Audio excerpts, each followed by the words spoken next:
All the statements said till now are absolutely true, but there is one addition to it. The addition to it is this picture.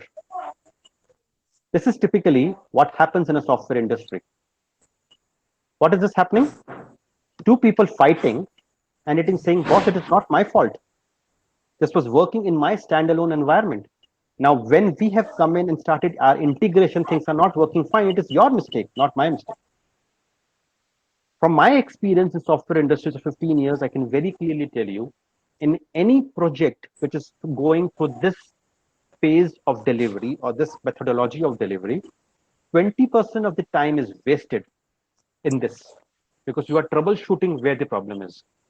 The problem might be as trivial as in an API, someone did not define the correct parameter. But then you have to go through the whole troubleshooting steps. And it was working fine because you had used some other mock while doing the testing. Is it not? What is the solution to this problem? The solution to this problem is that we need to integrate the software faster so that you can identify the problems faster and fix them. It is better to be able to write 10 lines of code, identify the problem and fix it then, rather than writing 1 lakh lines of code and then trying to identify what all lines had a code problem, fix it, and then test the whole thing again. That is the whole process. What we say is faster integration. The answer to this, from a software industry point of view, is agile. And this is what agile is. So agile says that we have to deliver in multiple sprints. In each of the sprint, you are doing the requirement gathering, you are building the software, designing, and testing it. Then and there, integrating is the key word here. And therefore, in the same example that I stated earlier, instead of failing after sprint 3, you fail after every sprint. But the advantage of that is that you know the limited piece of code that you have written, you have limited scope to work on. With that limited scope, you can easily, rather faster, diagnose the problem and fix it. Effectively speaking, rather than spending 20% of the time later on, hence by lingering and delaying the project, identifying the problem faster. That's the whole concept of agile. What are the advantages of agile? Some of them I just talked about. Agile primarily says, and it is majorly focused towards customer satisfaction, because it is saying that after every sprint, I'm delivering a tested software. You don't have to wait for a year. If my sprint cycle typically is 3 weeks, every 3 weeks, I have a tested running software. If my contractual obligation was to deliver a software in 1 year and I am delayed, I might at the most be delayed by 1 or 2 sprints, which means I can still launch my software with a limited set of functionality. I am working in a telecom industry, and I'm sure all of you are using mobile phones. From your respective operators, you might be getting several offers that use this plan, use that plan. Imagine that a plan has been launched saying that please pre-buy this plan and this will be enabled 2 days later. But the software is not ready. It's going to be chaos. And these kind of situations are more or less controlled when you have faster integration and faster delivery. But what happens after this? We are doing it through agile, and there are some disadvantages. The disadvantages is, as you can imagine, a cultural problem. Now, I was earlier living in a cocoon world where for whole 1 year I was developing my software and I had things under my control because design was freezed and I was working on it. After 1 year, when the situation goes haywire because the integrations are not working, fine. Once in a year, I had to spend 3 weeks, 4 weeks, 5 weeks, 6 weeks to solve the problem. That's okay. That is the only 6 weeks where I was actually under pressure. But in the case of agile, it says that every few weeks you have to deliver, which means every few weeks your software is getting tested, which means every few weeks you have to deliver the next sprint and fix the problem that has been coming earlier. At times, people feel pressure. And that is what is the cultural change within the developers that comes in from moving from waterfall to agile concept. It helps, but then it helps once you have done that cultural change. Okay, agile implemented. The solution that I just talked about, let's assume it has been delivered by agile, but still this developer is crying. Any guesses? Why is the developer crying? Anyone? Because after agile development, the software may not work in the test environment. Okay. Anything else? So, so in that time, DevOps comes into operation because DevOps looks into deployment of the software as well as infrastructure and marketing. Just because Okay, I very learned good. that agile development is kind of an algorithm that works to develop a software or to Okay, produce a software. okay, very good. So because as per the requirement of agile, we need to push things faster and again. So if this is a manual process, then developers will be spending a lot of time in pushing code and deploying it to the staging environments. Very nicely said. Very, very, very nicely said. And that is exactly the same situation here. The developer here is saying, what the hell is wrong with the world? Earlier, my software integration was failing, let's assume in 4 months. Now it is failing every 2 weeks because Agile typically says that every iteration has to be delivered in 2 to 3 weeks. It could be because of manual errors. It could be because of deployment failures. It could be because of every integration having issues and chaos. Very rightly mentioned. And the next step is DevOps. Because DevOps is something, as the definition was talking about, an integration between development and operations. Consider operations not only from the integration point of view, because integration of different pipelines can be more or less considered as development. Operations can also mean that the software has been launched, and post launching uh, production is generally the word used when the software is on the live system. On that system, there are problems and you're getting multiple bugs. How do you fix those bugs faster? Take them as a feedback within the development organization and then work together. That's an hand to hand collaboration, which we call as DevOps. Now let's go into DevOps. But before I go into DevOps, does anyone have any questions on why DevOps? Because that's very important to understand. Okay, I take the silence as no questions and I move on. So as I was saying, DevOps is not a tool. DevOps is not a framework. DevOps is a methodology,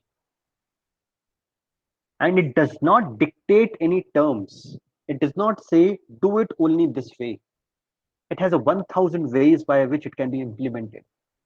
Only the concept and the methodology is important here. So as we were saying, DevOps is a software development methodology, which is combining your development and operations, and it helps in frequent integrations with the problem statements that we talked about. Okay, so again, the same thing. Why do we have DevOps? Now let's try to understand this. What is the whole objective?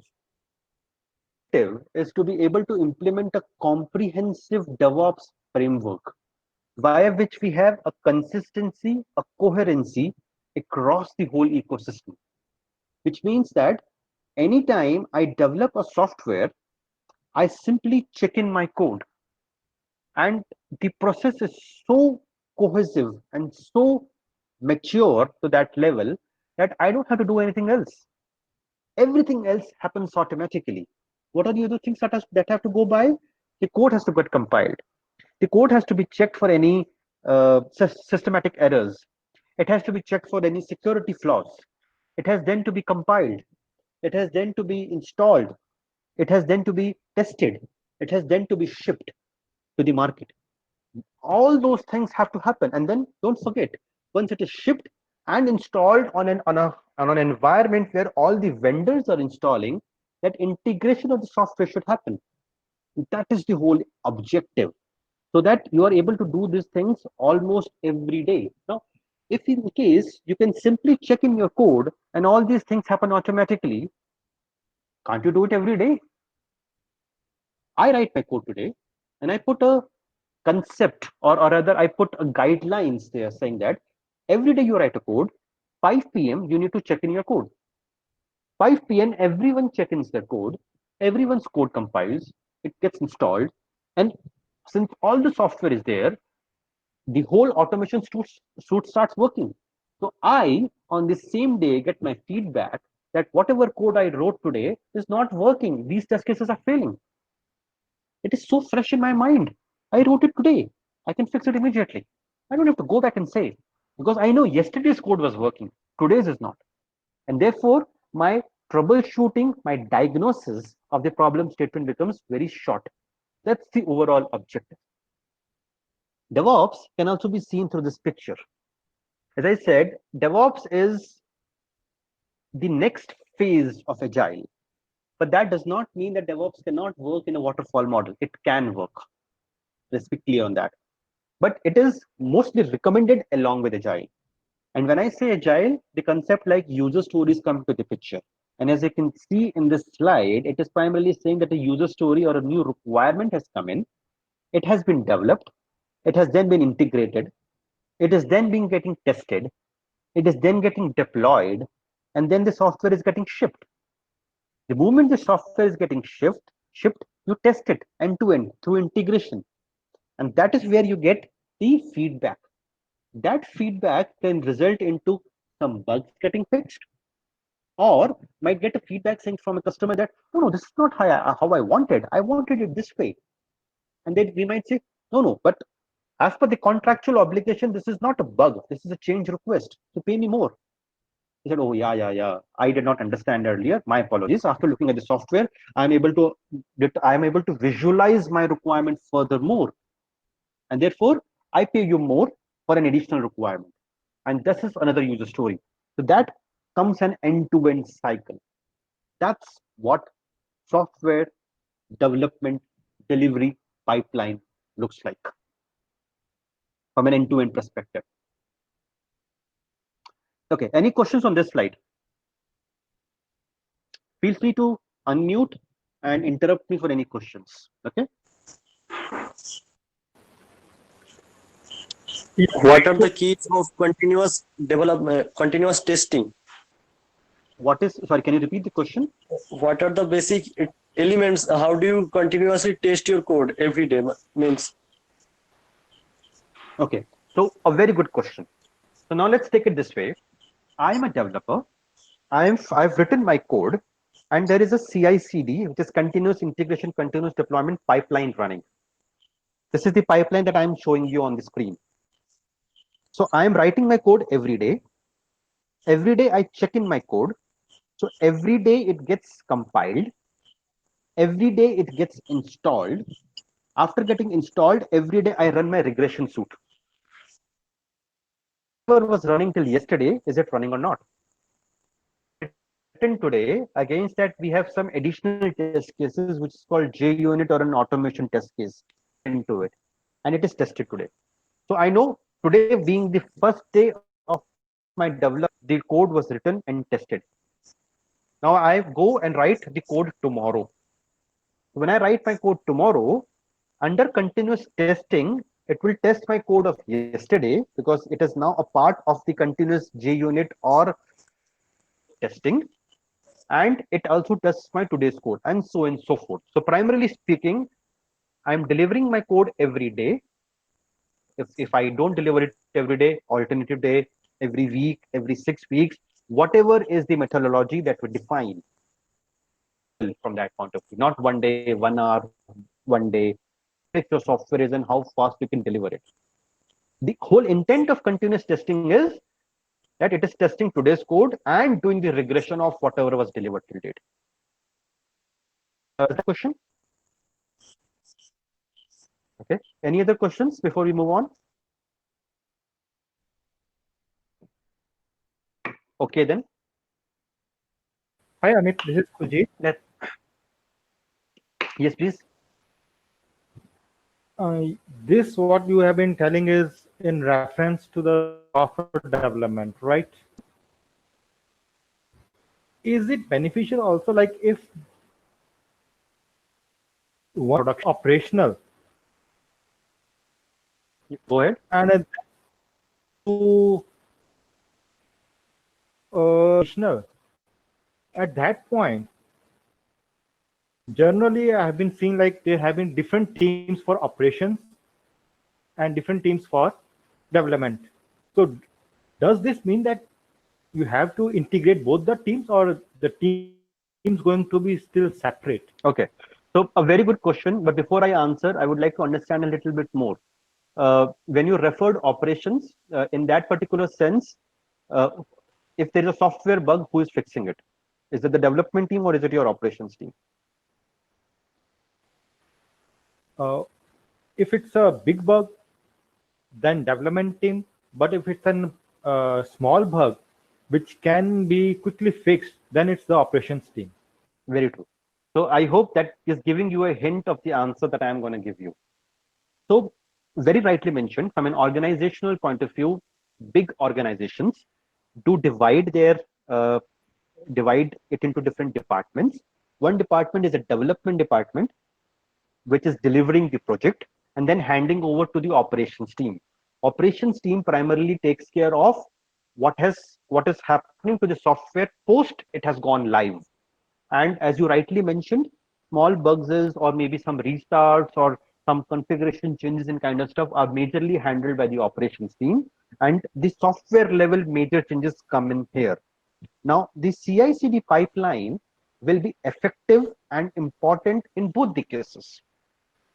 Let's understand that. If it is a software bug and the development team is doing, I think the answer is pretty simple.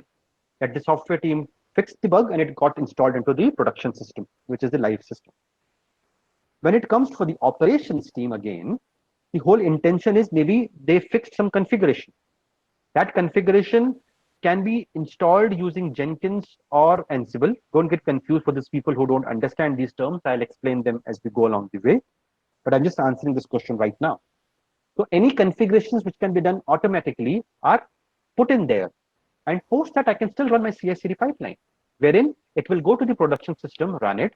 Using some test accounts, it can do some small testing and say that, yes, this configuration is running and it is still okay to close this maintenance window. Does that answer the question? Yeah, that helps a lot. But I have another question at some later time. But I have Sure, another. anytime. Sure. Let's move forward. Sure. Thank Okay. So this is one example of a pipeline. What is DevOps? DevOps can be also called as CI/CD. CI is continuous integration. CD is continuous deployment. There is a new term started to use these days, which is called CT, and CT is added to it: continuous integration, continuous deployment, and continuous testing. That's the new phase coming in for the last 1 year under DevOps. Continuous integration means I'm writing my code, I'm delivering my code, I'm testing my code and shipping it. That is the portion till it comes as CI. CD comes as that this software has been shipped. Now it has to be installed to the next environment. Next environment as in the development environment has done the testing. Maybe there is a separate team who is doing the end-to-end functional testing. Maybe there is another team who is doing end-to-end performance testing of the software. Maybe there is another team who is doing end-to-end financial control auditing of the software for companies like telecom companies, where uh, it is billing as well, and an audit has to be done if the software is behaving in the right manner and no one single cent is an error here and there. And maybe there is another team who is doing the testing from the customer's point of view. And then you have environments like production system or pre-production system. So there are multiple levels of uh, environments where the software has to be shipped and installed and tested. That is something which is called as continuous deployment.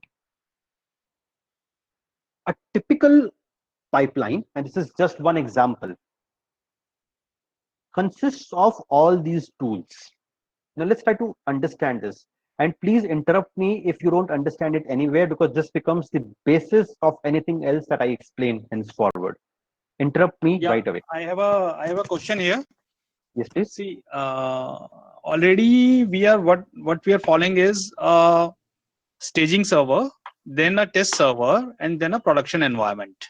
So whatever we are developing, we are just putting it on the staging server, and after we are showing that to the client, the code part that we have developed, it goes to the test server, and that to the production server if that module makes sense for the production. Okay. Mhm. So this is how already what we are doing as of now. Okay. Perfect. Perfect. And in this process, the testing is being done. Then only it goes to the after staging to the test and test to the production. So testing Okay. is being done at each and every stage. Mhm. Okay. Mhm. So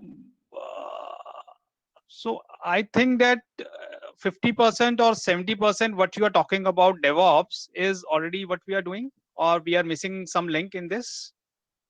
So what you are saying is that you have developed a software, it goes on a staging environment.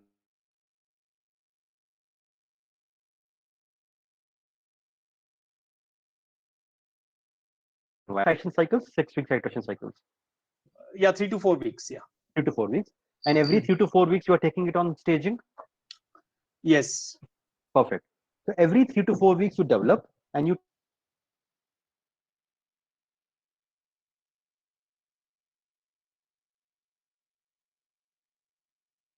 take it on mechanism. The installation would be manual from staging to develop, test. The release of this software, the release of this package, is it manual or is it automated? Manual. This is all DevOps. Mm-hmm. Automation of all of this is DevOps. Zero human Mhm. intervention. Okay. Plus, it is talking about within this 3 weeks of cycle, I can Mhm. further refine my process to say I will test it every day. Mhm. Further on, I can say Mhm. that basically the whole intent is zero human intervention. Mhm. And it says that the moment I have checked in my code, it is Mhm. getting tested on my development environment. Since everything is happening automated mechanism using Ansible and Jenkins, the same software is moving to my staging, and there cannot be any mistake because it is not having any human intervention. It is being tested there, and then again, without any human intervention, it is taken to the production. That's the whole intent. Yeah, the process is as of now theoretically is very good, but again there are some constraints according to the client budget and everything and the timelines, and again you have to put that kind of a manpower, and sometimes the totally automation can't be done. You have to have manual intervention, and if you have to make those automated process, again you have to have those automations beforehand. Fair enough. So Huh. I'll take a halt here because I don't want to derail the whole topic, but I'll just answer it in one line. Whatever you said is absolutely correct, and this is why we always say before introduction of DevOps in any company that it is a cultural change. All the Exactly. statements that you are saying is related to that. Okay, and I'll halt it here, and if needed, we can discuss things more offline, not to derail this topic. I hope that's okay with you. Yeah, sure. Yeah. Thank you. Anyone else? Any other question? So I have a question. Not sure whether it's related to the current topic, but what's the best Git strategy to use with this CI/CD pipeline? Combination of tools and kind of stuff. Sorry, combination of Combination of pipelines, or what is your question? Sorry. uh, Git branching strategy, basically. Git branching strategy is something which is outside of DevOps. Uh, okay, but when we are like in our case, we have a lot of different environments. Like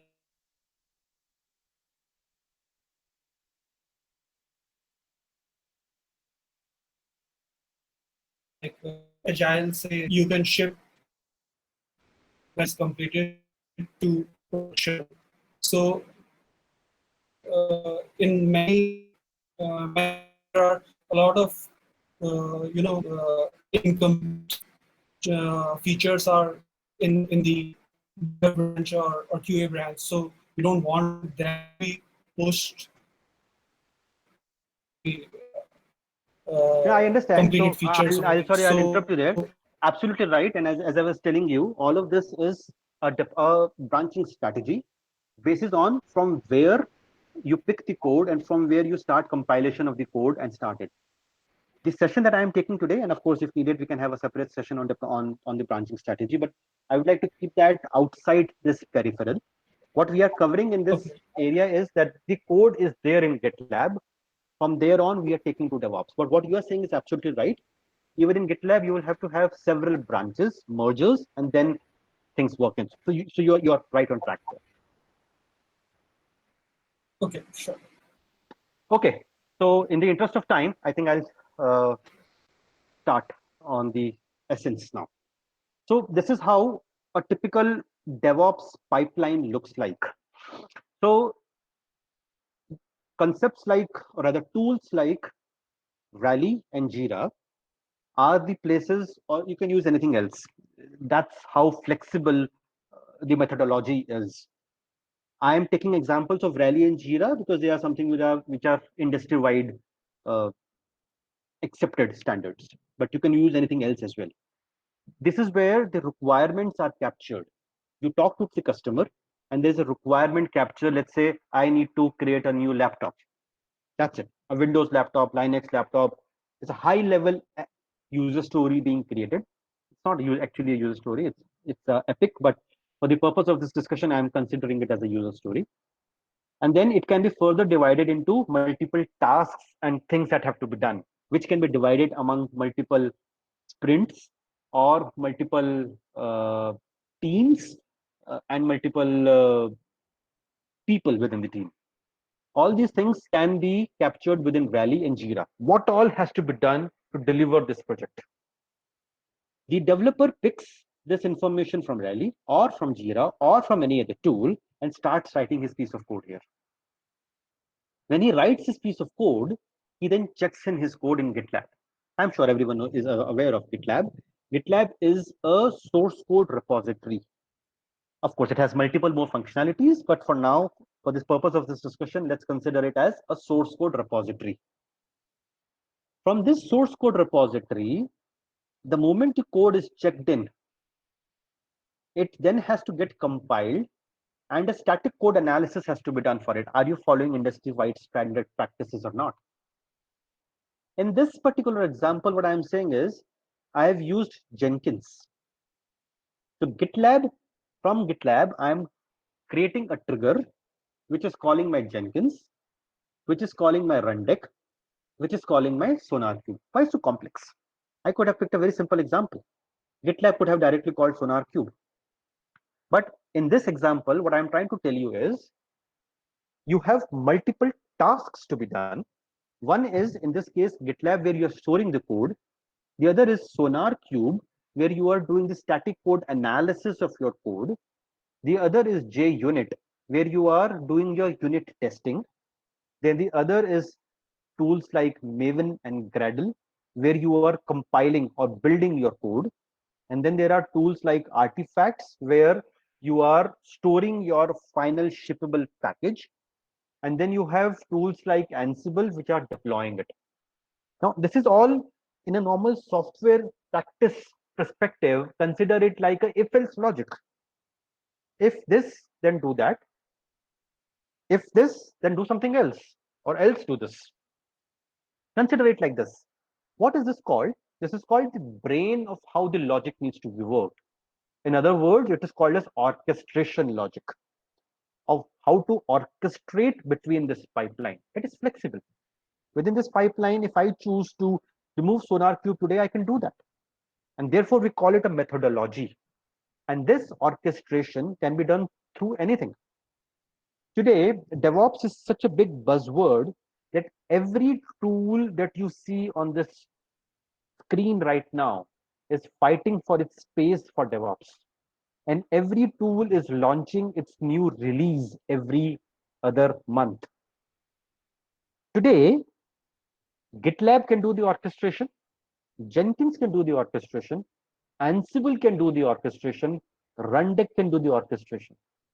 But earlier on, 2 years ago, it was only Rundeck who could do the orchestration.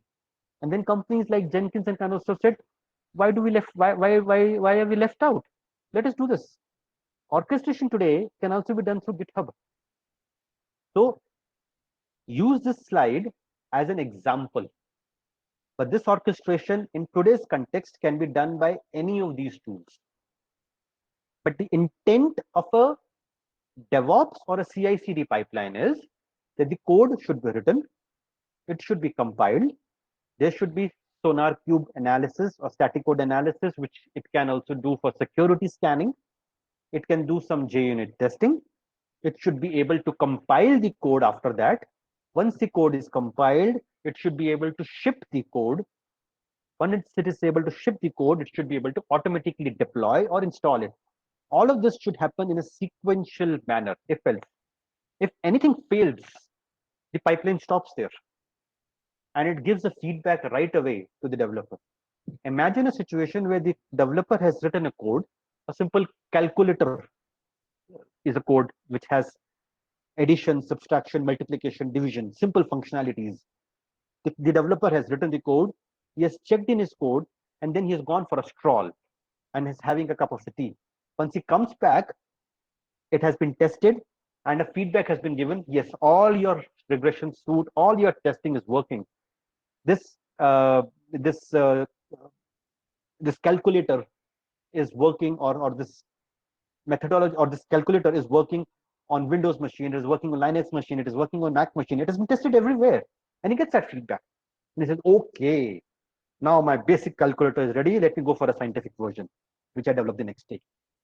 This is the whole concept of a pipeline. Any questions on that?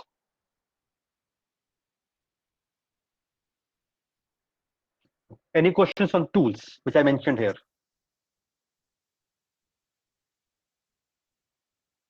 Yes, please.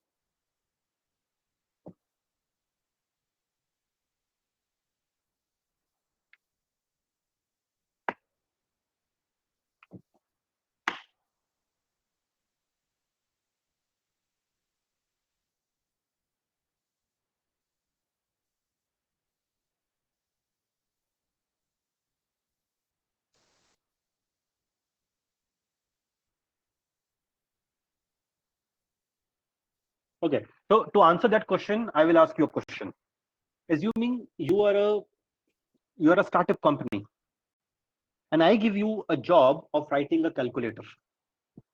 I want you to write a soft calculator, not a physical calculator, which can do something for me. Since it is a product that you are creating, which you can sell to anyone, would you not like it to work on all the platforms? It should work on Linux, it should work on Windows, it should work on Mac, is it not? Now, when you are developing this calculator, would you not want it to have some basic functionalities and some basic things that it has to work on? For example, a division, what decimal place it is showing the value, is it correct or not? Calculations are correct or not? Some level of testing that you would like to do. This calculator you cannot develop in one day. You will develop it in different phases. One day maybe an addition function, the other day a multiplication function, right? This is all DevOps.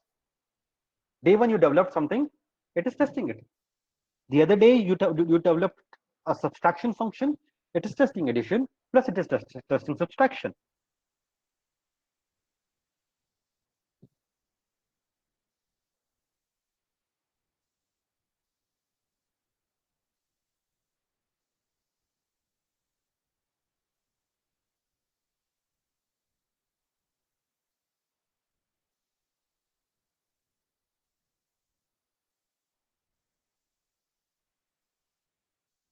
It can do anything. It depends on what you program it to do. What you program it to do means what all are the test cases that you're writing within JUnit? What are the test cases that you're writing within a robotic framework on an automation testing? It can, or where are you installing? In this particular example, I'm showing I'm installing it on Dockers and I'm installing it on AppOrbit. Don't get confused with these words. Many of these people don't know that. Consider them like installing on a Linux machine, on a Mac machine, or a Windows machine. Why not? This is all my logic that I build in here based on my requirement. Maybe I'm developing a software only for Windows. I will install it only on Windows and test it. Maybe I'm developing it for Windows and Linux. I'll install it at both devices and test it. It is your requirement driven. Okay. Any other questions? Okay, I'll move on. This is another example of the same thing. Nothing different from the previous slide. All that we are showing here is that you can have a developer picking the code from Rally. He can be writing a platform level code, a source code, or a cloud level code. And again, he can have the pipeline, which can do the intake, code analysis, and kind of stuff. So nothing much on this slide, just a different view set of it all. This is the view of the orchestration of the pipeline from a GitLab. This is a practical CI/CD pipeline view, which I am showcasing to you here. I have written a small code. Let's assume a simple code of hello Java, sorry, hello world. In this case, I would first like to do, maybe I would like to store something in the database as well. How many times I have said hello world or kind of stuff, and therefore I have some DB schema there. And to do that, every time I have to run this code, I have to create some new DB schema because I've added some new tables into it, or I have to do some code analysis. This is that portion. Once these two things, so this means it is being done in parallel. That is how I have programmed it. Once this is done, it can go to the next stage, which is building the code, or you can say compiling the code. Post that, it can go to the next stage, which is the deployment stage. Post that, it can go to the next stage, which is testing. Post that, it can go to the next phase package. Don't restrict yourself to these stages only. It can be any level of stages. And I'll show you one more example, which has multiple sets of it. This pipeline was triggered to be run as soon as I check in my code. It was programmed orchestration logic written in GitLab. And therefore, this is a screenshot from GitLab where the pipeline is running in sequence. These two jobs were programmed parallelly. Blue color means this is the job that it is doing right now. Gray means this is not started yet. Once it turns to green, it means that this particular job has been done. Any questions here? And I will show you more on how to write this pipeline also.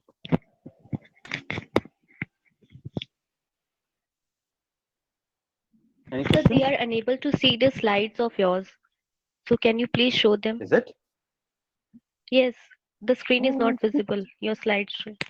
Just pin in the find the screen within the number members and pin in this slide. I'm sorry, what would you like me to do? Not you, but for the people who are unable to see the slide, just go to the people, meeting details, and then list of people. You will find Mr. Amit's name with the caption presentation. Just pin that. After doing you the can see my same, they are screen is what you facing are some saying, huh? problems. Yes, I can. That's why I'm saying I have pinned it. Even I can also I'll see. stop sharing and share it again if when people are facing problems. No worries. I've stopped sharing and I'll share it again. Yes, sir, do it in that way.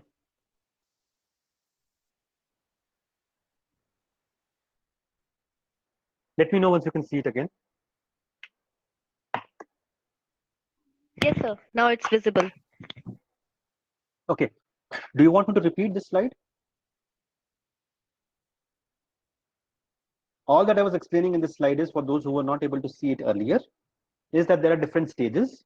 I can compile the code. I can build the code.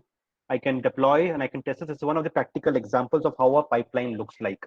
As soon as I have checked in the code, this pipeline gets triggered and it starts working automatically. Okay. Any questions or should I move on? Okay, I'll move on. This is one of the screenshots from SonarQube. So SonarQube was here in one of my pipelines to do the static code analysis, code review, code quality scan. And here it is giving me outputs like I might have 9 bugs from a static code analysis point of view. From a security threat point of view, I might have these many vulnerabilities. And therefore, it strengthens my code even before I ship my package. All of these are independent tools. There are other tools available in the market to do the same job. Feel free to integrate them.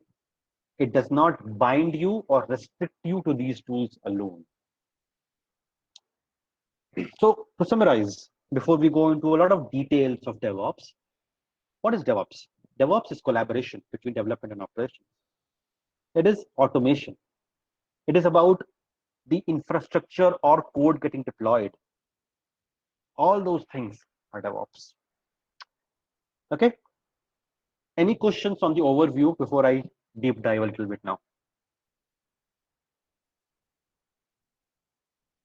Okay, I'll take that as a no. I'll progress. So anywhere where you have to implement DevOps, and I've now reworded DevOps as BIZ DevOps, if you see it carefully. This is business DevOps. DevOps in an industry, how it is being implemented. DevOps primarily will have 4 pillars. One, how are you doing the release definition or other requirement gathering and planning? In our example, it was Jira and Rally, just to put it in context. The other area is how are you doing the development, SonarQube, JUnit, and all that stuff. The third portion is the analytics. From a management point of view, now since I have a pipeline which is running every day, I can simply pull up a dashboard any day and I can correlate saying that on this day, this many number of user stories were supposed to get completed and tested, and it is not. I can also come back to the level of saying that my code quality is so poor using SonarQube that I will not let this package getting shipped out. Or I can come to the level of saying that Mr. XYZ, how the hell are you writing your code? Every day, 50% of the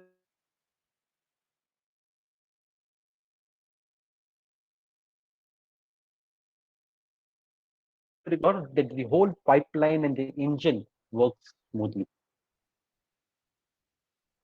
Operations side of it, which we just talked about, of faster delivery towards production.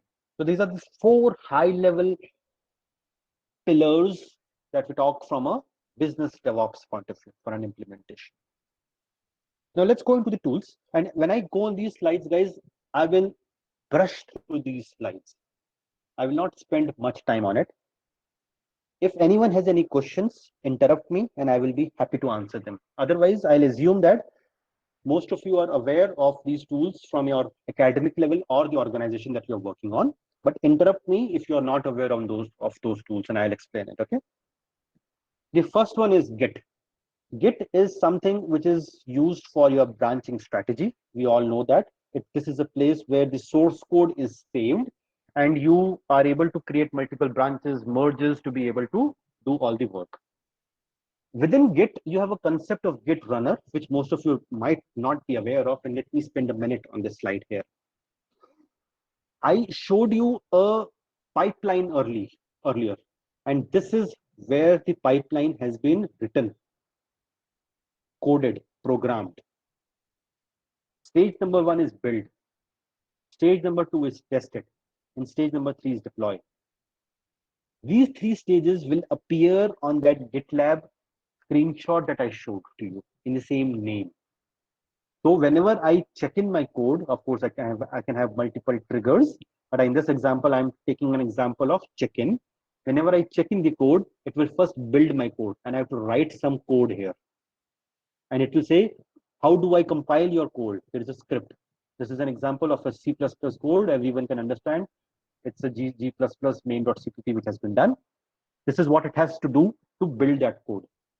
For a code scan, it is calling my SonarQube. Now, calling SonarQube has username, password, and multiple steps, which I would not like to be exposed in my pipeline. And therefore, we have written a small shell script. And when the stage test comes in, it comes to the script and calls the script, which does all the job. And then is publish, where it is publishing it to my Artifactory. Just an example. Then in this screenshot, I'm showing you how it is looking like. So in this case, it is showing that my GitLab pipeline is running. I just showed you 3 stages here. This is a screenshot, 1, 2, 3. It is showing the first stage is completed, the second stage is going on, third stage will start after this. And if needed, I can run the pipeline manually also. And it is showing me the logs, as in what all it has done till now. See, CD source G++, the build has been done, and now it is doing the other part of the code. SonarQube, we just talked about a little bit on this. It is about the static code analysis. Some of the examples that it is showing here is that if you are doing case D, O, X, Y, it will give you a warning message saying that, boss, all these cases will go into the same stage, for instance. Or for that matter, it will show you how things are working fine and not working fine in this case. So it will do the static level code analysis and give you the output saying that this is a bug or this is a warning. To the next one, JUnit. This is to do your test-driven testing. The moment you have written the code, it will quickly be able to do the testing of it. Maven, Gradle are the areas via which you can compile your source code. Artifactory is a place where you normally store. Why do we have Artifactory when we have GitLab? It is from the industry standard practice point of view. If I am the owner of the software and I want to sell the software under licensing terms, I would not like to expose my software to my clients. And therefore, my software or the code will be written in the GitLab with the package which has to be used for the installation will be into a separate place, Artifactory, which I will expose to the external world. Artifactory normally is able to help to store huge, bigger size softwares. That's how it is. It is from a JFrog company. Jenkins. Jenkins can be used for multiple jobs. It can be used for installations. It can be used for orchestration. It can be used for compilation. It can be used for anything else. When it was launched at the earlier onset of the software, it was majorly used for installations, but now it has evolved into the area where even the orchestration can happen via Jenkins. Selenium is one of the tools for automatic testing. It can be used for your browser-based testing, robotic testing, to say that automatically it goes on a website, it clicks at the next place, sees if the text font is correct or not, the GUI is correct or not, and kind of stuff like that. Docker. Docker is something which is a lightweight container. For instance, I want to make sure that the software that I have built and prepared, it works into my client's server, client's site as it is. So in this case, the whole environment gets shipped as it is. Okay. Puppet, Chef, Salt, Ansible are all different architectures. Some of them have pull architecture, the other have push architecture to be able to install software. When I say push and pull, it primarily means that once the code is checked in, I push it towards these tools, then they install it, or they automatically pull it from my pipeline and then install it. Rundeck is again an orchestration logic which is being used for an end-to-end logic, primarily to say, do this, do that, and do this. Before I go to a practical example, any questions till now? I brushed through the slides, assuming you are all aware of it. If anyone is not aware or has any questions, please feel free to ask right now. Okay, I take it as a no. Moving to the next slide. Hi, Amitji. Very good evening to you and really good explanation. I do have some basic question here. This DevOps, does they have any specific requirement? I mean, how the configuration of the machine would be only configured so that the DevOps can run fine? DevOps standalone is nothing. DevOps is a methodology. It will do what you want it to do. It will do the way you want to do it.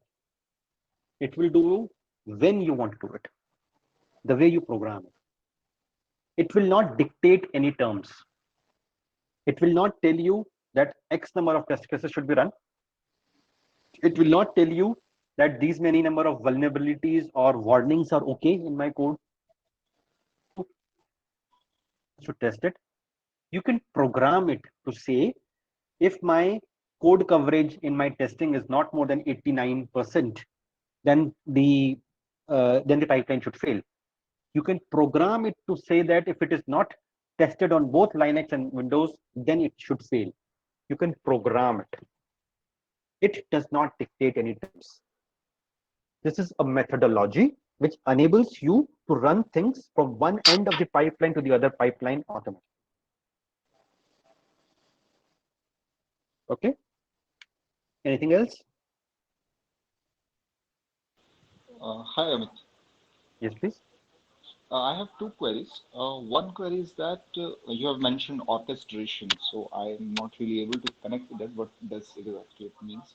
Second question is that we were trying to get into DevOps, and that moment we faced one issue. Like the project that we have, it contains some additional dependencies which we have created. For example, like a common SDK is there, which is used in multiple of our projects, and that SDK is a part of Maven dependency. Because it is an internal one, so that is why we cannot store it on any public repository there. So we try to use Apache Archiver for that.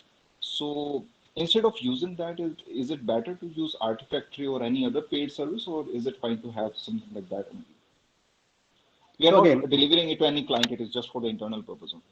yeah, so I cannot give you a direct answer because it depends on case to case basis. If the dependencies are not there, you need to resolve those dependencies. If the dependencies are not there because someone wrote the code and it is lost, then it has to be recreated. If the dependencies are not there because the license is not there, then it has to be brought in. But to answer your question, again, it does not define or dictate the terms. What is good, what is bad. Depends on what you want to achieve. And again, I would like to say, DevOps is not dictating any tool. Tomorrow you might come and say to me, Amit, Maven was not doing the way things were expected out of it. So we went to Gradle. Fine, go ahead. Put it into the pipeline. And therefore, I would restrict myself from answering the question on whether to use Maven or whether to use GitLab. I will only say at this point of time here is that the concept of DevOps is use anything as long as it solves your purpose. All right. And what about orchestration? What exactly does it mean? Orchestration, consider it like a brain of DevOps. And from a software point of view, consider it as nothing else but an if-else logic. As soon as if the code is checked in, then call the Sonar Cube, else exit. If the Sonar Cube test result shows 80% code is fine, then go ahead and compile the code, else throw an error. If in the compilation the code is successfully compiled, then go ahead and test it, else throw an error. This is an if-else logic. This is also called as orchestration. Orchestrating through different flows. So can we call it in short implementation of flowchart? You can call it this way. Industry calls it orchestration. You can call it whatever suits you best.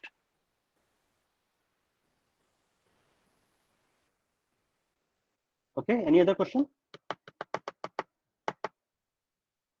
Okay, I'll move on. This is another example. Looks a little bit complex, is it not? From the earlier pipeline that I showed you. In this pipeline, we are talking about something called as Site 3, deployment lab.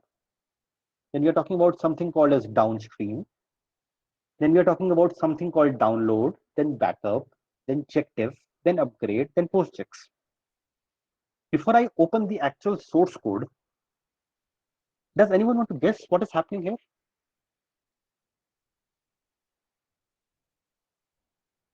Any guesses? Based on whatever we have understood till now.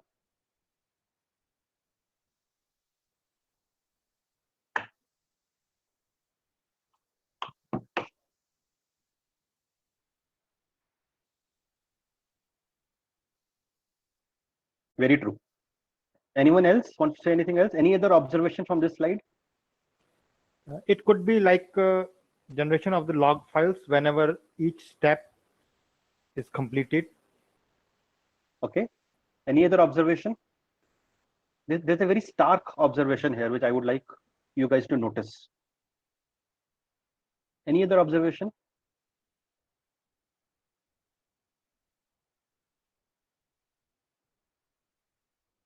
Okay, there are two observations here if you see very carefully. Number one is that the pipeline is enabling you to do several jobs in parallel.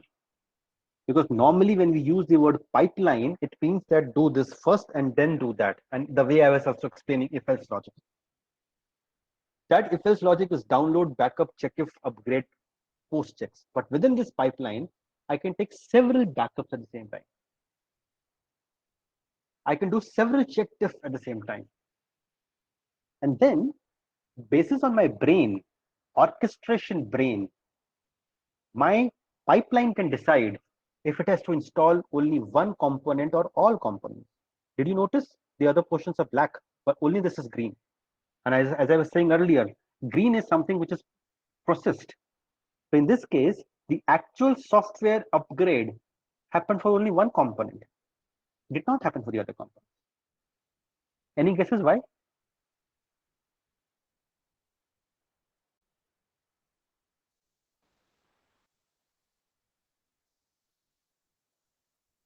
Not exactly. Any other guesses? Whatever those files contain is already present there, so no need to update Absolutely that. right. Absolutely right. This is a continuous pipeline, which means consider all of these as several components. And before I am doing this installation, I am doing a check if, meaning what is currently installed on my lab and what is that is I'm getting from my software right now from the GitLab. Only if it is different, then I'm going and processing it. So this is the brain that has been created. But before I'm even doing this, I'm taking a backup of all of this, because in case I have to do a rollback, I should have something to do a rollback of. Okay. So I'll open one of the code here. Let me know once you guys can see it. My God.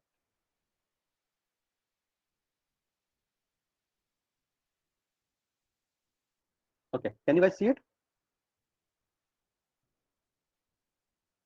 Can one of you acknowledge, please, that you can see the GitLab CI YML file? Yes. Yes, Yes, we A can. notepad that I've opened. Thank you. So now you see very carefully, this will help you. This is one of the most complex pipeline. I will not say most complex, one of the most complex pipelines that I can tell you about. You can imagine site 1, site 2, site 3 are different environments.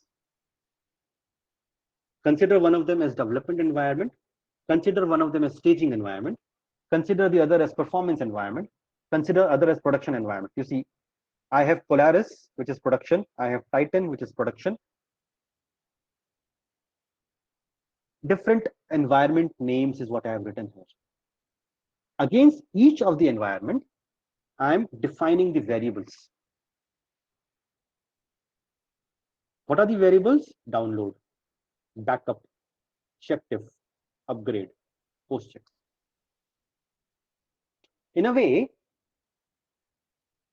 this is not the right practice of writing the code, and I've intentionally showing it this way, because in every environment, I have the same variables. I could have put variables at a common place.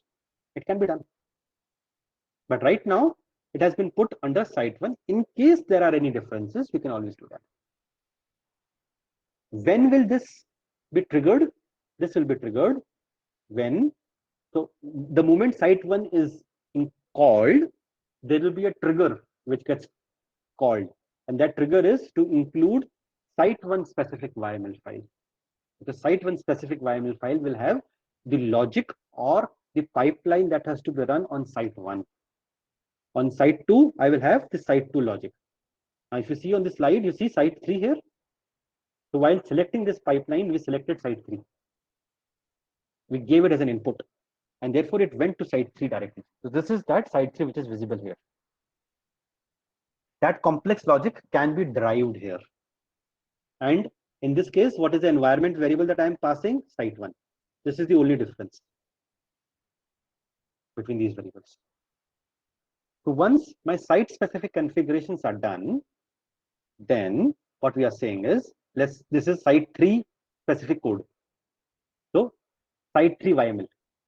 Because now what in this example I'm triggering is site 3. So I'm showing you site 3 only.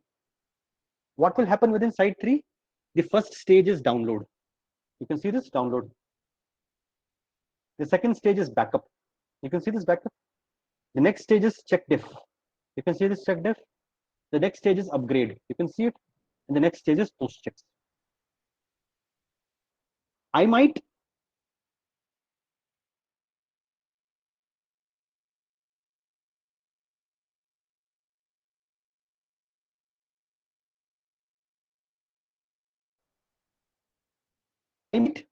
run this pipeline only and only for rollback and nothing else.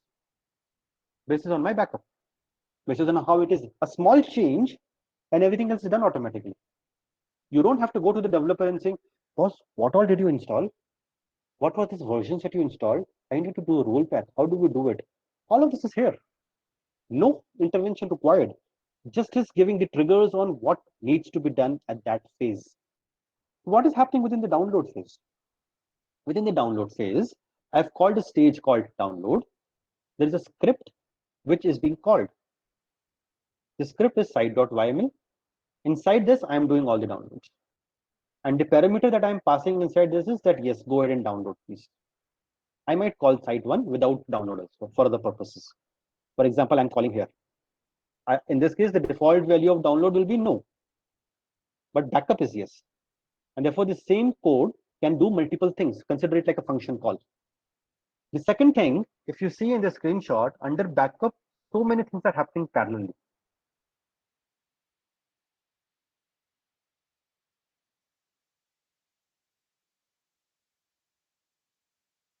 Their stage for all of them is backup. Stage for all of them is backup. And therefore, the moment I call backup, all these trigger together at the same time. But the tag name is different. And these tag names you are seeing here under this column. And what do I do under each of these? I call a script. And this script is doing calling site1 and doing the backup of that. I'm passing a tag, consider tag as a variable in this case, a function call. In this case, this will pass on the tag, so it will do the backup of only cache of only BNE cache. In this case, it will do the backup of BNE admin and so on and so forth. So this is how my backup is running for all these stages. Similarly, check if same stages, same kind of a script, but now see the script name in all the cases is the same because I don't want to maintain multiple files. It will become too complex for me. And to do that, I have started to pass different tags into it. What all has to be done? All of this is being done through Ansible. Under Ansible, there is an option called -c and -d. -c is check. So in this case, it is not actually doing the upgrade. It is only checking if I do the upgrade, will it run properly or not? Does it have all the dependencies and kind of stuff or not? And it will do the difference check with whatever it is present currently. Basis on that, it will then go ahead and call the upgrade. That's it. So this is how then it will look like. So anyone who has to start writing DevOps, for that, you will have to have a source code somewhere. That source code will then have to be orchestrated to be able to run a pipeline. This pipeline can be defined in GitLab, can be defined last year. GitHub also started supporting the orchestration, can be defined in GitHub, can be defined in Rundeck, can be defined in Jenkins, or can be defined anywhere else. No restrictions whatsoever. The example that I'm showing on the screen right now is of a GitLab CI pipeline. For this, you need to have a file called as GitLab CI.yml. The moment the check-in is done for the code, my repository within GitLab will try to search for this file. in the same repository. The moment it finds this, it will trigger these stages. Now I'll take a pause and I'm open for any questions.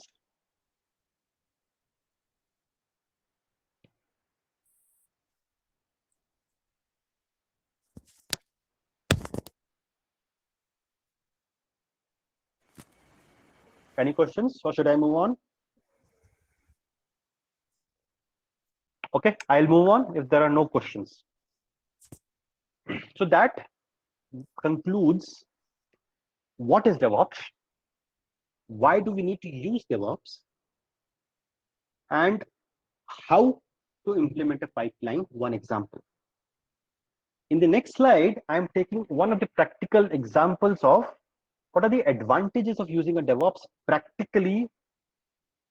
And I'm quoting one of my examples here, of course, without telling the project name, of what did we achieve through DevOps here.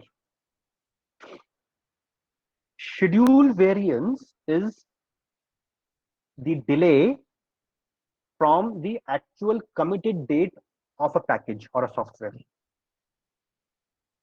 In 2019, so 19 dot means all the packages which were released in 2019. You can see the schedule variances were heavy till 19.7, and they were up to a variance of 300%, which means a software which I had to deliver in 10 days, I was delivering in 30 days. Because my development was happening and later on things were failing down when I was doing integration and things were not working fine. My which is my profit, is unlisted margin of profit, was declining. And my project was starting to make losses. What was this project all about? It is a highly complex project which involves 10 integration points within the organization and 15 integration points externally. 500 story points had to be delivered every PI or every 6 weeks. Every 6 weeks, we have to take something on production and make it live. Agile delivery. 80 plus people were working on this project. What was achieved? CI/CD pipeline was implemented. With this, we were failing faster, solving problems faster, identifying problems faster, fixing it every day, which led into the whole collaboration between the teams strengthened, which helped us deliver the packages on time. And you can see 19.8 onwards, our schedule variance drastically increased and we have reached almost zero now. Zero as in delivering on time. Cost saving increased 2.5 times. From 20% profit, we started jumping to 50% profit. Work-life balance of my resources increased because once they were delivering and the project was delayed, they were working day night to be able to meet the timelines, trying to talk to several people. What is your problem? What is my problem? What could be the integration problem? Let's fix it. Now it is happening every day. Now it has become a day-to-day practice. It has also, since the work-life balance in any industry increases, it also helps retaining people. Therefore, the iteration, or rather people resigning, has dropped from 20% to 2%. And therefore, it saves in hiring cost. It saves in training cost. That's a drastic advantage that the DevOps gives us. That's it, guys. That's all that I had to present here. Again, taking a pause for anyone who has any questions for me. Oh, very good evening, sir. I'm Sona Mohammed. I'm a management student. So my question is general. So being a operational and marketing student, I would like to know how DevOps can save the business from COVID-19. So like especially I'm doing a research on aviation industry. So how the operations can be changed with the help of this technology? Okay, so consider it this way.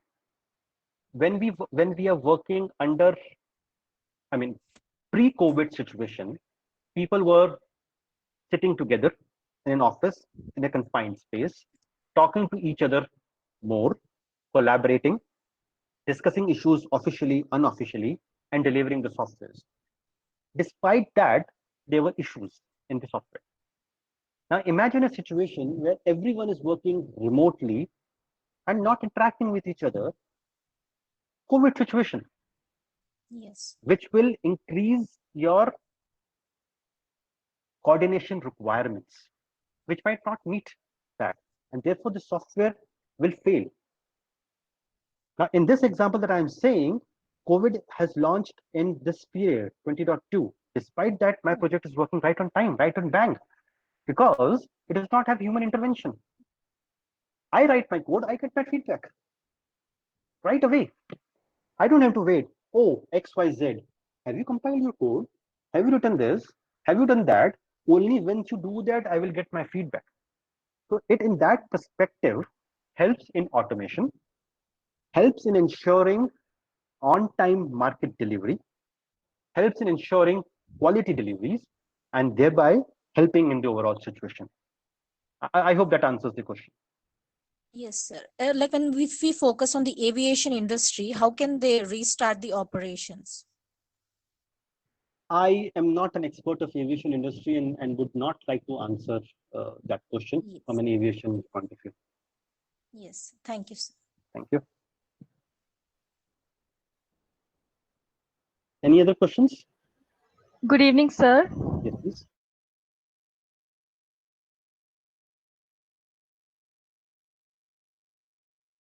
So that as a starter, as a fresher, should I jump to DevOps or should I start with traditional way of software development?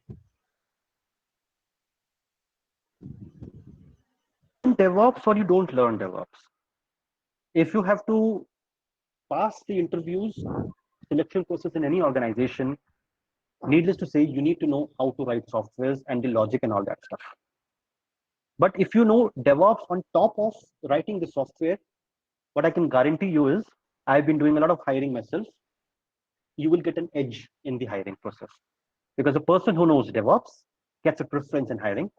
And I should also, with all consciousness, talk about this aspect that a person who knows DevOps pretty well gets a higher wage compared to the person who is coming in fresh from the organization. To answer your question, both go as a collaborative approach, but of course, from a software point of view, the basic is you need to know the software.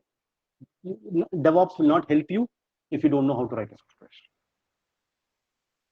Okay, so as a fresher, we should have a knowledge about the software development, and DevOps is just cherry on the cake. Of course, rightly placed it. Thank you. Okay, thank you, sir.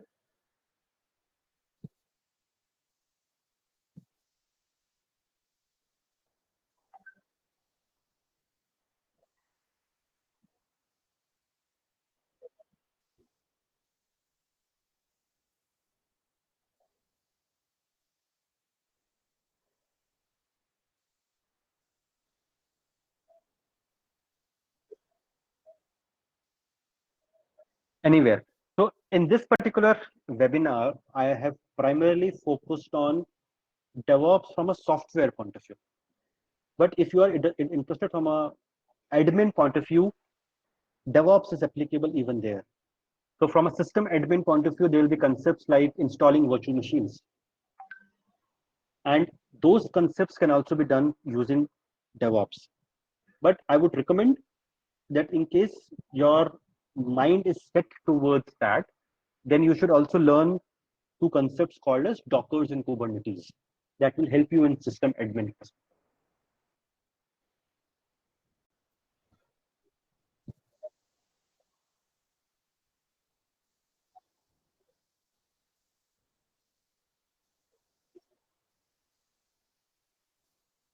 Sorry, come back again.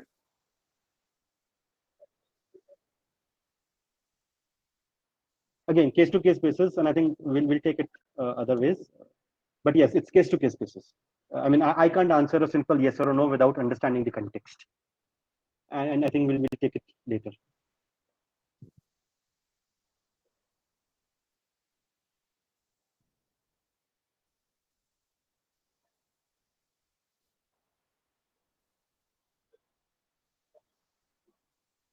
No, I can't say either ways. To answer in one line, as a fresher, you cannot choose the software that you should learn and you should not learn. The software that has to be learned and not learned, or used or not used, will depend on the project where it is to be applied and the organization which can afford or not afford it. My advice to you as a fresher would be strengthen your software basics, be strong in one or two programming languages, and understand concepts of DevOps. And if you can implement something as examples, that will that will be a cherry on the cake, as was rightly mentioned by someone. Okay.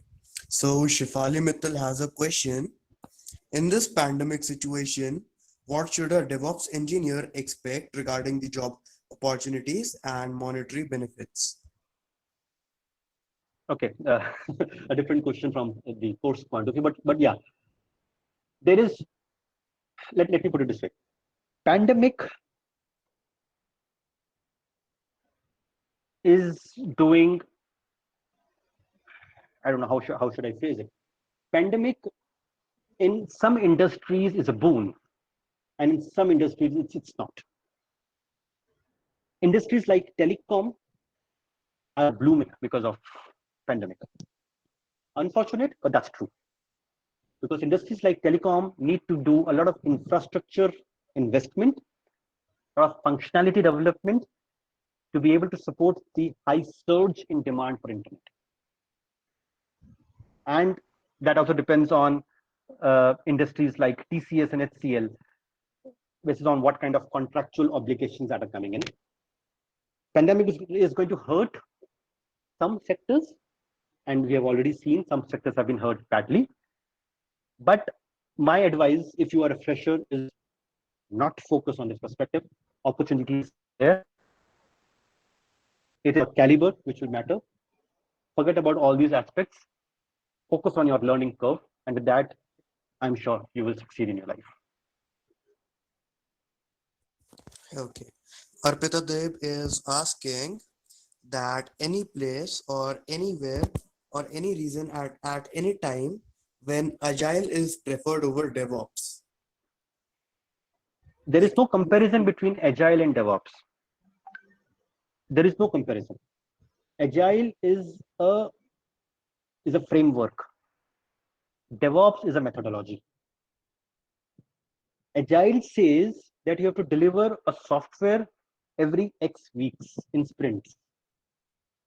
DevOps says that you have to test the software automatically as soon as possible.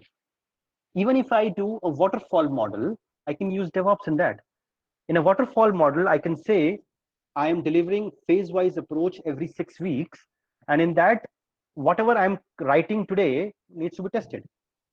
Because even when I have the requirements freezed, I have my design freezed, and I'm writing functionalities, I can have 10 functionalities to write, and after the closure of each functionality, I can test it. So DevOps can be used there. In Agile, it can be used. So DevOps is not a comparison with waterfall or Agile. It is a complementing methodology. Okay. Chandan Mishra, would you like to recommend shifting from Kubernetes for a monolith? Can you elaborate on that question? Shifting from Kubernetes for a monolith architecture, is that what you're saying? Mr. Chandan, please specify.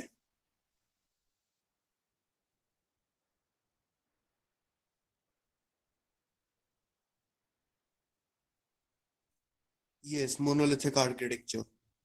Okay, so again, Kubernetes is yes, supporting in a monolithic architecture. And what was the question? Should we move away from Kubernetes to? Can you repeat the question, please? Would you recommend shifting to Kubernetes for a monolith? Okay, again, there is no comparison of DevOps and Kubernetes. Absolutely different concept. But I'll answer that in one line. Kubernetes is a mechanism or a concept. Mechanism is not the right word. It's a concept via which you can scale up or scale down your environment needs as the situation demands. One line example, we all use Google. On weekdays, the demand for Google is pretty high. All the people in the organization are doing a lot of Google search for their piece of work. On weekends, the demand is lesser. Let's assume on weekdays to support the demand, they need 10 servers, but on weekends, they need only 5 servers. So why do I power on and keep my 10 servers intact running all the time? The concept of Kubernetes says that when my traffic input comes in, it automatically manages the servers and shuts down these 5 so that I don't have to pay for them if I'm talking about concepts like Azure. It also says that if on a weekday I need 10 servers and if one server crashes because of any other problem, a 11th server, which is compensating for this 10 server, is automatically spawned without any human intervention. So they're absolutely different concepts. There is nothing about moving from here to there. Everything is complementing each other based on how it is needed.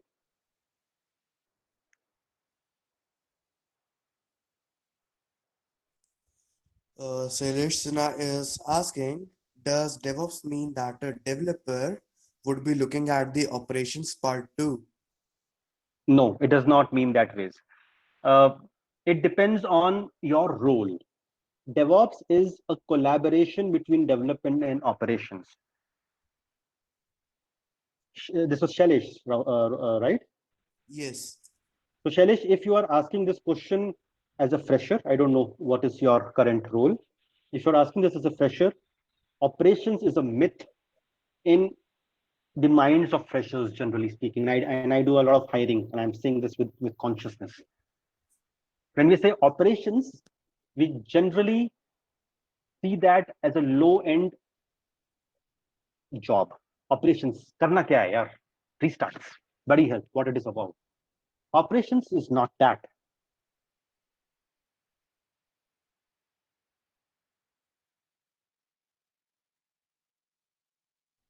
From a system point of view, a developer is focused only on what he's developing in the arena that he's working on.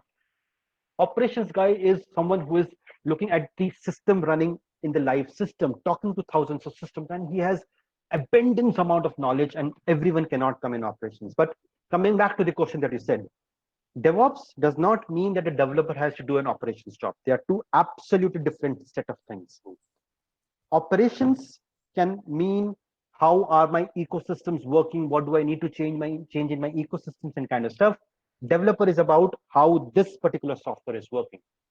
When a developer is releasing a software, he is making sure that it is going to the production system, and operations team is not getting impacted because the software is not working the way it is supposed to work. And in case a rollback is needed, it can immediately do that rollback. In case an upgrade is needed, it can immediately do that upgrade because things are automated in the right manner, in the correct approach without any downtimes. It also means that anything which is not working fine comes as a feedback, and then that can be looped in. It does not mean doing an operations job. I think, yeah, that's it. Sir, Yes, please. this is Sumi. Sir, I would like to ask, what is the use of DevOps in Amazon Web Services? Sorry, your voice is not clear. I can hardly hear you. Actually, she said that what is the role of DevOps in Amazon Web Services? Okay, the role of Amazon Web Services is giving you a pre-integrated DevOps pipeline. In this example that I talked about, I am talking to you about creating a pipeline for a software which is written in GitLab, and then you start developing it. As a freelancer, for example, you might not want to invest in a lot of things from a licensing and payment and kind of stuff like that. You might directly go to Amazon and say that, guys, I want to use your web services, wherein I will write my code there. And the moment you write Amazon Web Services, the Amazon might say, hey, we also have something called as a DevOps. It's pre-integrated. Do you want to use it? So in this case, all the installation of these softwares, configurations, and all that stuff will be pre-integrated there. Of course, you'll have to still write the logic that I talked to you about, and then it will be taking up from there. So Amazon Web Services is complementing the developer to use DevOps. Yeah, that's it.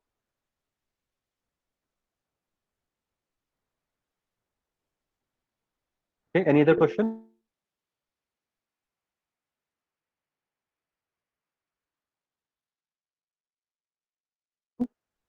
Again, guys, we are mixing up the questions. AWS, Amazon Web Services, everything are platforms.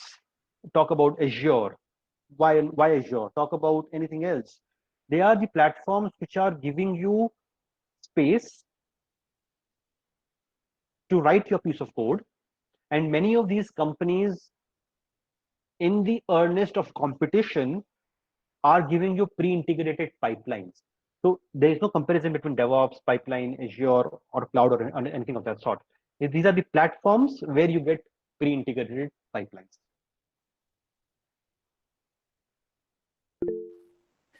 Hi, I have a question, but it's you can say it moves separate from the development point.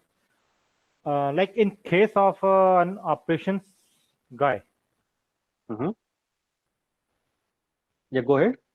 Plus, there's a requirement for the ETLs. Okay, so now that the operations guy should be working on the ETL part also, or that they should be from the different teams. Sorry, what is the full form of ETL? Extract, transform, load of the data. Extract, transform, load of the data. That's more from a data point of view, database point of view, right? So what is your question? Right. I'm saying like normally the operations guy will look into the operations point and look into the operations performance things, but their ETL do come up, requirements come up. So the person who's working on operations, should he be working on the ETL in conjunction with the DevOps? So to okay, to answer that question, that's depending on the case scenarios. DevOps is a methodology, as I was telling you. It can be implemented anywhere, everywhere, whatever. I mean, why this thing? Someone was talking about aviation industry. It's there. It's there in the even in the automobile industry. To give you an example in this case about the ETL, you can have a DevOps. Yeah, anytime I do a extract, it can transform, it can load automatically, and it can test if things are okay or not. Why not? No, yeah, that's fine. But my question was a bit different. Like, should there be a single person or a single team should be taking care of the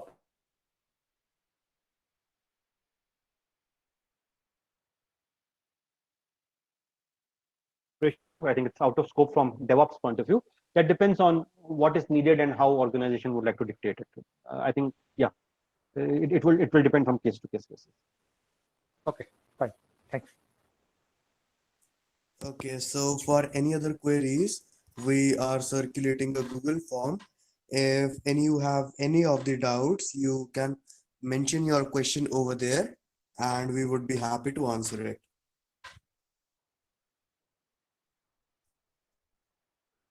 This form would be open for the next 5 minutes.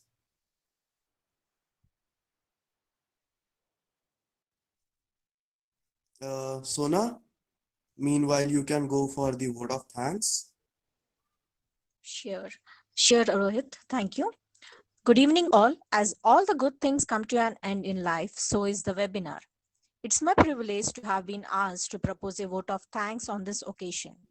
I, on behalf of the CGI organization, extend a very hearty vote of thanks to Mr. Amit Manchanda, the Director of ICT Program, Ericsson, who blessed us with his knowledge and presence. We are glad that you took out valuable time of your busy schedule. The way he explained the topic is exemplary. I also wish to express my gratitude to Mr. Nilesh Sinha, CGI Chairman, for organizing such a wonderful webinar and consistently supporting the young minds to grow. A special thanks to the CGI team for their unflinching support and coordination. Our heartfelt thanks to the participants for their enthusiasm to learn new things even in these hard times. With all these warm words and a kind message, we move to the end of today's webinar. Thank you everyone for joining.